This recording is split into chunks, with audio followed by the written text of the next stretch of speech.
I first previewed Wrath Aeon of Ruin 5 years ago at PAX East 2019. At the time, the retro FPS boom was just kicking off, and every new project sent a shockwave of excitement through me. 3D Realms was still promoting the then upcoming Ion Fury, but it was amazing to have a retro powerhouse bringing back old tech to create new experiences. I was ecstatic that my favorite type of first-person shooter was going to be a thing again. Flash forward to 2024, and I think it's safe to say that the excitement has tapered off a bit. Since the release of Dusk in late 2018, the indie scene has been inundated with a ton of creative and well-crafted takes on boomer shooters. While New Blood Interactive has assumed the mantle as the kings of this particular subgenre, a resurrected Apogee Software released the immensely enjoyable Turbo Overkill last year. You also have the likes of games such as Cultic, Proteus, Project Warlock, and even Night Dive Studios' re-releases of classic titles. It's a lot to take in. So, what does any of this have to do with Wrath? Well, I think my disappointment with the game stems from there being so many other options available right now. Some of it also has to do with the protracted development the game went through, which started under the supervision of Jeremiah Killpixel Fox before he eventually left the project in 2020. From the game I originally played 5 years ago, the final version of Wrath feels like it has something of an identity crisis.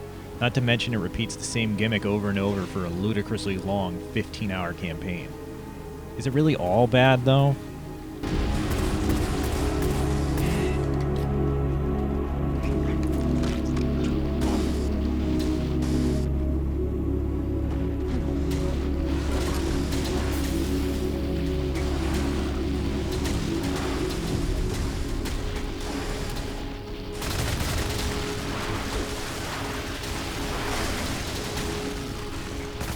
There isn't much sense in discussing the plot of Wrath Aeon of Ruin, as it doesn't really inform anything that happens in the game.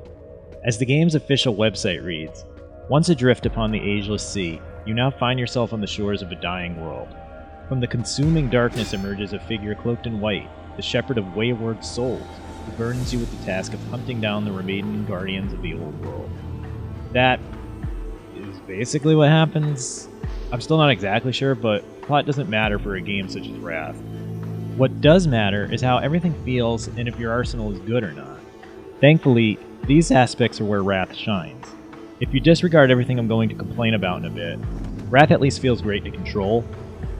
Built on a modified version of the Quake 1 engine, Wrath has movement that is similar enough to the id Software classic. You won't be bunny hopping around or pulling off incredible rocket jumps, but your player character moves quickly and the combat can become pretty hectic.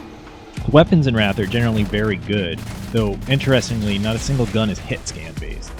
The big standout of this arsenal has to be the Fang Spitter, which is very similar to Quake's nail gun.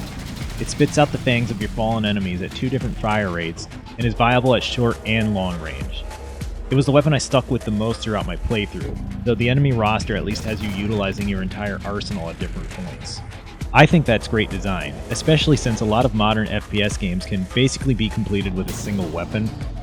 Some of the later weapons, including the Lance, Crystallizer, and Slag Cannon, all provide heavy damage that can make quick work of tougher foes.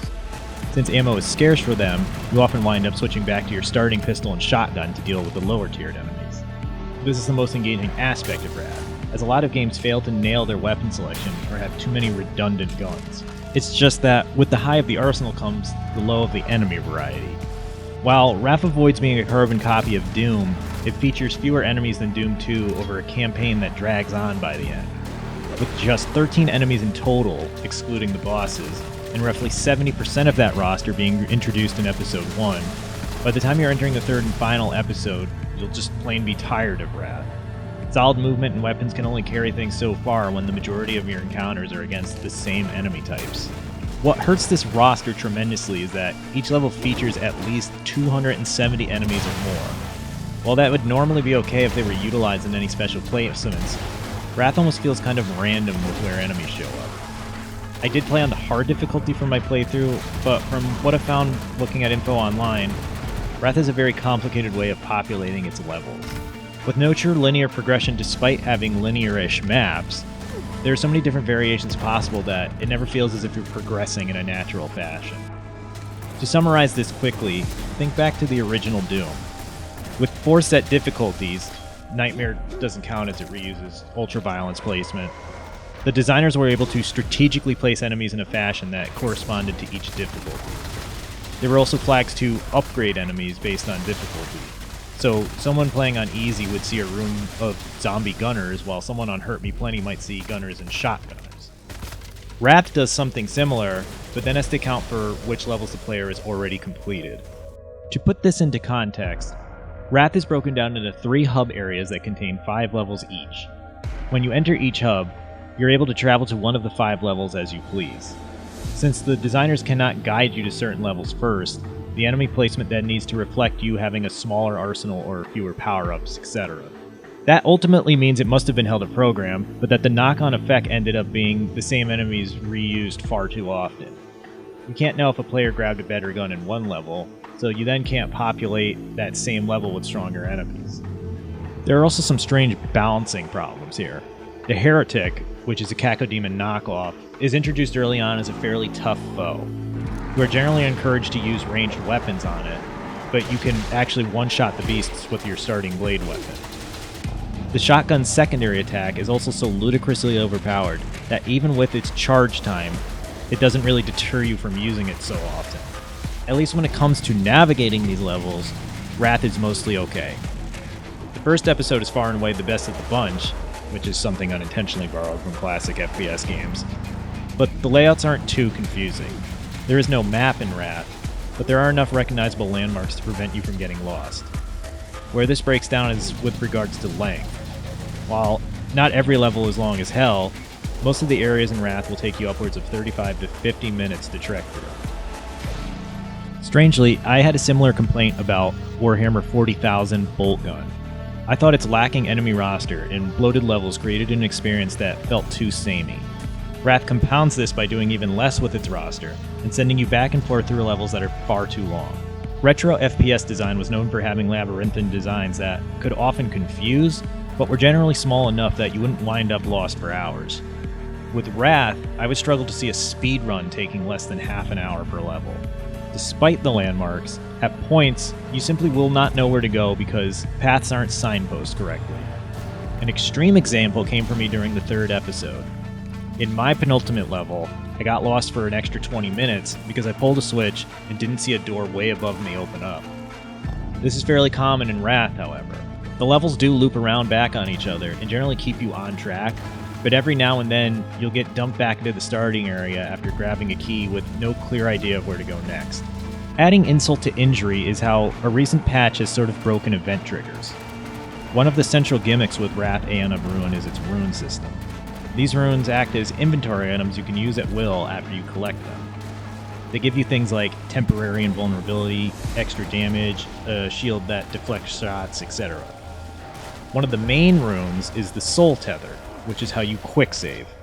By default, you're supposed to have a limited number of these that will then force you to be strategic with your usage of them.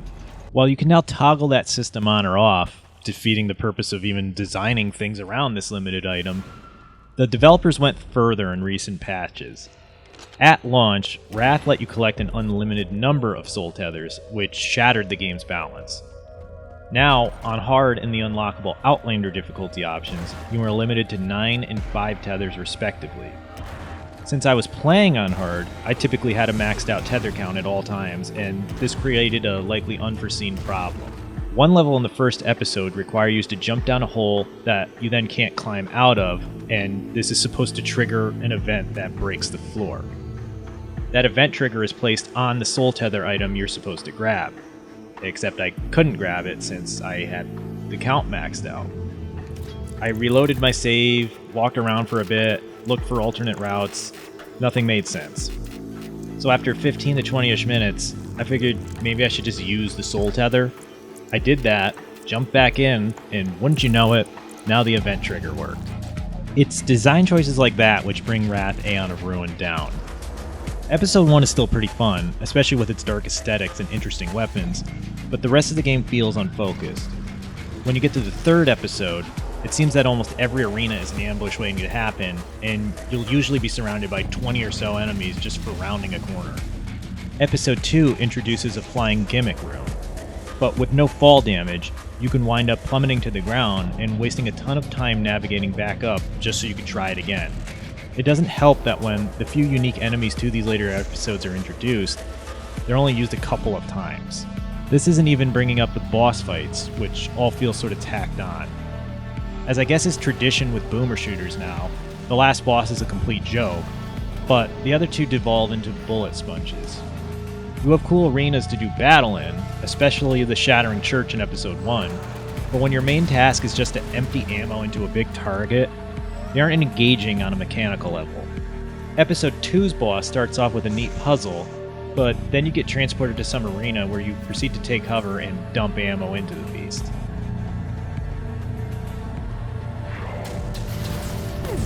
It might sound as if I hate Wrath Aeon of Ruin, but I really don't. The game has moments where everything clicks, and it feels like the game I played 5 years ago. The music by Andrew Holschel is fantastic as always, and I do really like the visual design. The game runs well thanks to moderate system requirements, and everything controls smoothly. The issues are really just design choices that don't gel with me. I'm not here to tell you whether or not Wrath Aeon of Ruin is worth a purchase, however.